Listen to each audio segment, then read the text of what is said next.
Erasmus Plus. Hallo und herzlich willkommen zur neuen Folge unseres Erasmus Plus Podcasts. Wie aus dem Titel The Words in Our Lives bereits zu entnehmen ist, geht es in der heutigen Folge darum, wie sich Wörter einerseits über die Zeit verändern, genauer genommen Jugendwörter. Wir haben uns mit den Standardausdrücken Freund, war und das ist gut auseinandergesetzt und die Generation Babyboomer Y und Z über diese Worte in ihrer Jugendzeit ausgefragt. Die Babyboomer-Generation sagte anstatt Freund Atze, anders als die Y-Generation, denn die sagte anstatt Atze das Wort Kumpel. Die Z-Generation sagt etwas ganz anderes, und zwar Bro oder Digger, um ein oder eine Freundin anzusprechen. Das nächste Wort, mit dem wir uns beschäftigt haben, ist die Ausdrucksweise wow, wenn wir etwas interessant und verblüffend finden. Die Babyboomer-Generation hat dazu super, toll und prima gesagt. Die Y-Generation hat in dem Zusammenhang das Wort cool verwendet. Die heutige Generation benutzt gern das Wort chic, wenn sie etwas sehr interessant finden. Ausdrucksweisen, die sich in den verschiedenen Jugendgenerationen für das ist gut unterscheiden, sind in der Babyboomer-Generation zum Beispiel Bombe und in der Y-Generation das fetzt. In der Generation Z wird der Begriff Smash benutzt. Andererseits wird die Frage diskutiert, ob die heutige Jugendsprache eher als Sprachverfall oder Sprachwandel gesehen werden kann. Doch erstmal zurück zum Anfang. Für alle, die noch nicht wissen, was Erasmus ist oder wir hier machen, unser Erasmus Plus Projekt ist ein von der EU gefördertes Schulprojekt, welches sich in diesem Jahr auf die Überwindung der Barriere zwischen Jung und Alt fokussiert. Die jetzige und letzte Mobility stellt den Fokus auf die Sprache im Wandel, also entschieden wir uns dazu, einen Vertreter der Generation X zum Thema Jugendsprache damals und heute zu interviewen. Dieser Gast ist der Oberstufenkoordinator und Dienstältester unserer Schule, Herr Burz, Jahrgang 1957. Können Sie sich erstmal vorstellen? Ja, gerne. Also Ralf Burz ist mein Name. Ich bin 1957 geboren, du hast es schon gesagt, in West-Berlin. West-Berlin, von daher wichtig vielleicht, also 57 ist ja 4 Jahre vor Mauerbau. Das heißt, ich habe dann bewusst meine Kindheit quasi in West-Berlin, der sogenannten eingemauerten Stadt, wie man eine Zeit lang gesagt hat, verbracht. Bin dort groß geworden in relativ einfachen Verhältnissen. Meine Eltern waren Handwerker und haben sich sehr bemüht, uns eine gute Bildung zu geben, meiner Schwester und mir. Und das ist ja auch gelungen. Ich habe es ja weit gebracht sozusagen bis zu euch hier als Oberstufenkoordinator. Meine Jugend war geprägt durch relativ wenig Freiheit.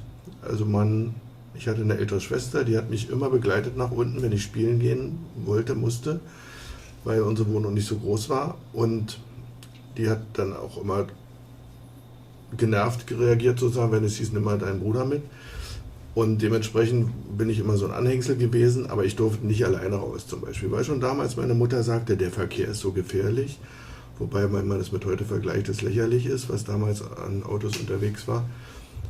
Aber die Gefahr ist ja immer subjektiv wahrgenommen, und so war es halt. Ich habe dann sportlich viel gemacht, war im Schwimmverein, die ganze Familie war im Schwimmverein, später habe ich Handball gespielt, Grundschule in Charlottenburg, und das hat mich eigentlich auch geprägt, dieses im Sport sozusagen die Stadt erkunden, über Wochenendspiele, über Aktivitäten mit den Vereinskameraden, und das, was ihr so kennt, Chillen gemeinsam auf der Straße, hat für mich nicht so stattgefunden. Es hat auch Party machen weniger stattgefunden, auch später. Ich bin quasi bis zum 25. Lebensjahr nicht aus Charlottenburg rausgekommen, habe dann auch meine erste Wohnung dort gehabt, habe dann eine Banklehre absolviert, weil ich irgendwas machen sollte nach dem Abitur. Meine Eltern haben mich da ein bisschen drangsaliert, dass ich nicht einfach nur rumhängen kann. Und es hat auch geklappt, war auch erfolgreich. Und habe dann aber schnell gemerkt, dass das nichts ist in der Bank, und habe dann auf Lehrer studiert und bin eben seit 1986 hier mit den Fächern Wirtschaft und Sport und bin sehr gerne hier.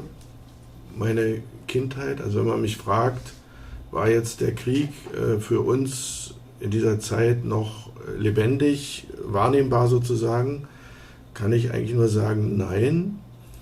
Alles, was man vorgefunden hat, war eben so, wie man es vorgefunden hat. So wie ihr heute das MV erlebt, ist es halt Da kann man nichts ändern, denkt ihr auch nicht drüber nach. Natürlich gab es Ruinen, natürlich hat man Zerstörung gesehen, alles war ein bisschen runtergekommen. Andererseits war das die Zeit des Wirtschaftswunders, es wurde viel neu gebaut, es wurden viele Wohnungen fertiggestellt, die Leute hatten zum Teil dann auch ein gutes Auskommen, weil eben die Wachstumsraten der Wirtschaft gut waren, weil die Leute gut verdient haben und sich was leisten konnten. Und dieses Gefühl von eingemauert sein in West-Berlin hatte man als Kind und Jugendlicher auch nicht. Ich habe eben gesagt, wir haben nicht so viel Aktivitäten gemacht, die weit rausführten. Das hat man eigentlich nur gemerkt, wenn man Berlin verlassen wollte, Richtung München, Richtung Hamburg oder so. Dann hatte man eben Kontrollen zu erdulden an der Grenze in Dreilinden, unten, wo heute Wannsee ist, an der Autobahn oder eben nach Westen raus.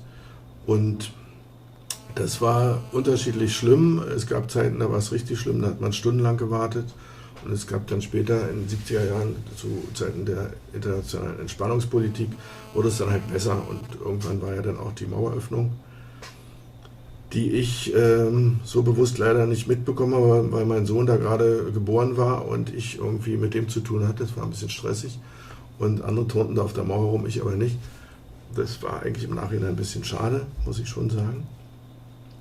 Aber was wir eben gelernt haben in dieser Zeit, dass eben nicht alles so im Überfluss vorhanden ist. Heute habe ich immer mehr den Eindruck bei der Jugend, dass bestimmte Dinge selbstverständlich sind. Man redet immer von Kinderarmut, die gibt es auch sicher, aber es gibt natürlich andererseits auch Dinge, die viele Kinder heute gar nicht mehr durchleben müssen. Also dieses an die Grenzen gehen, körperlich oder auch mal auf was zu verzichten.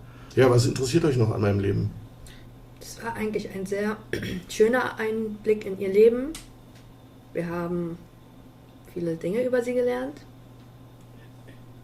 Ja, dann werden wir weiter mit dem Interview machen. Die heutige Jugend nennt einen Freund Digger oder Bro. Herr Butz, Ihre Generation hat damals Atze gesagt. In welchem Teil Ihrer Jugend benutzten Sie diese Wörter und vor allem, zu wem sagte man das? Sehr enge Freunde oder war es wie heute auch ein gängiger Ausdruck? Ja, also ich habe im Nachgang eurer Befragung nochmal nachgedacht und mir ist dann so in den Sinn gekommen, dass Atze ein Wort war, was man eher zu seinem Bruder oder so sagte oder zu engen Verwandten, also ganz engen Freunden und auch mehr in, wie soll ich denn sagen, Familien, die so ein bisschen prekär aufwuchsen, also auf dem Fußballplatz oder eben so in einfacheren Verhältnissen. Und das ist schon, man hat dann gesagt, das ist mein Freund oder mein Kumpel in dem Sinne, so, was man heute auch sagt. Also es unterscheidet sich nicht so stark von heute, finde ich. Also ich höre dieses Wort immer noch, Kumpel. Ja, Atze hört man nicht, aber Kumpel. Okay. Das zweite Wort ist wow. Die heutige Jugend ersetzt das Wort wow gegen Sheesh. Herr Butz, die Jugend aus Ihrer Generation benutzt anstatt Sheesh die Wörter super, toll oder prima. In welchen Situationen passen diese Wörter am besten und werden sie als Ironie angewendet? Nein, sie wurden nicht als Ironie angewendet. Also mir ist noch das Wort Klasse eingefallen, das haben wir auch gerne gesagt. Das war nicht ironisch, sondern genau so. Es war super, Mensch, wenn man jetzt zusammen was gespielt hat oder so und man war erfolgreich, dann hat man gesagt, Mensch, super, hast du toll gemacht oder war ein toller Wurf ins Tor oder irgendwie sowas, ein Schuss. Das war eigentlich gängig. Also Zum dritten Wort, das lautet, das ist gut. Die heutige Jugend sagt anstatt das ist gut, Smash. Man kann das Wort auch im Zusammenhang mit jemandem benutzen, den man schön findet. Herr Butz, Ihre Generation sagt anstatt Smash das Wort Bombe. Aber in welchem Kontext sagt man Bombe? naja, das war schon dann auch in besonderen Situationen, wenn was ganz Außergewöhnliches war. Also wenn man jetzt, weiß ich, 5 Richtige im Lotto hatte oder so. Also das sind schon nicht im Alltag angewandte Worte für gut, sondern das war dann eigentlich identisch mit dem Prima Klasse oder so. Ja? Also Bombe war schon für außergewöhnlich besondere Ereignisse, herausragende Dinge, die man erlebt hat, mit jemandem zusammen oder wie auch immer. Und kennen Sie den Ausdruck, das fetzt? Und benutzen Sie den vielleicht selber auch? Nicht mehr. Den gab es zwischendurch mal, auf dem Weg von damals bis heute. Da gab es mal das Fetzt, ja, oder es ist fetzig. So, ne, diese Sachen. Aber das war, weiß ich nicht wann, das war vielleicht in den 90ern oder so. Und würden oder haben Sie die heutige Jugendsprache schon einmal angewendet? Und wenn ja, wie war die Reaktion darauf? Ja, ich habe sie sehr oft angewendet. Ich bin ja nun seit 37 Jahren an der Schule und man wächst ja mit den Generationen auch auf und nimmt sich dann manche Dinge auch an. Meistens lachen die Schüler darüber, wenn ich sage, ey, krass, oder du bist ja hier der Dicker oder irgendwie sowas, dann finden die das lustig, weil es natürlich nicht zu meinem Äußeren passt und zu meiner Stellung vielleicht auch an der Schule nicht passt. Und es wird aber nicht negativ gesehen, sondern es wird darüber geschmunzelt, gelacht. Und manchmal führt es auch so dazu, dass, denke ich, dass die Schüler mich gut finden oder nett finden oder ein bisschen kumpelhaft finden. So, ne? Und es erleichtert manchmal den Zugang zu den Schülern. Von daher mache ich das ganz gerne. Und ich habe ja auch Kinder, die jetzt so in den Zwischenjahrgängen sind. Da hat man natürlich auch einiges mitgekriegt. Ne? Das stimmt. Außerdem stellt sich noch die Frage, ob Sie Ihre Jugendsprache oft in Gegenwart der Schülerinnen oder Schüler anwenden und wie darauf die Reaktionen sind. Ganz selten. Also Bombe, klar, habe ich glaube ich das erste Mal gesagt, als sie mich interviewt hat wieder. So, das andere, also klar, prima, klasse, gut, toll.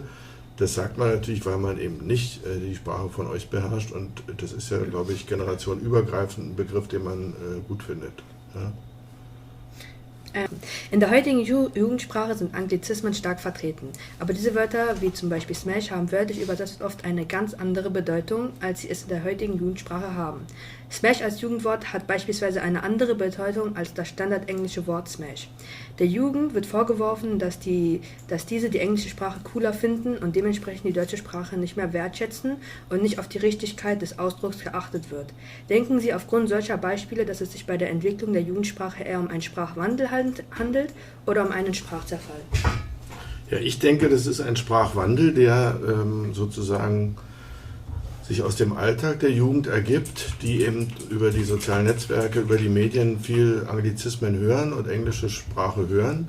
Und das wird, dann ist es okay, dann ist es so. Ja? Und dass man in eurem Fall jetzt im Studium zum Beispiel auch viel mit englischer Literatur, englischen Vorlesungen zum Teil zu tun hat, liegt in der Natur der Sache, der Internationalisierung auch von Bildung, von Beruf und Arbeit. Und dann muss man natürlich auch da fit sein und dazu gehört sicher auch ein Teil die Jugendsprache, die euch dahin führt, beziehungsweise Element davon wird oder ist. Das war eine sehr schöne Antwort, Herr Burz. Wir danken Ihnen dafür. Ich hoffe, Sie konnten selbst ein bisschen über Ihre Jugendsprache reflektieren während des Interviews. Wir konnten auf jeden Fall viel dazu lernen und wir bedanken uns für Ihre Zeit. Gerne. Dankeschön. Ich danke. Tschüss. Tschüss.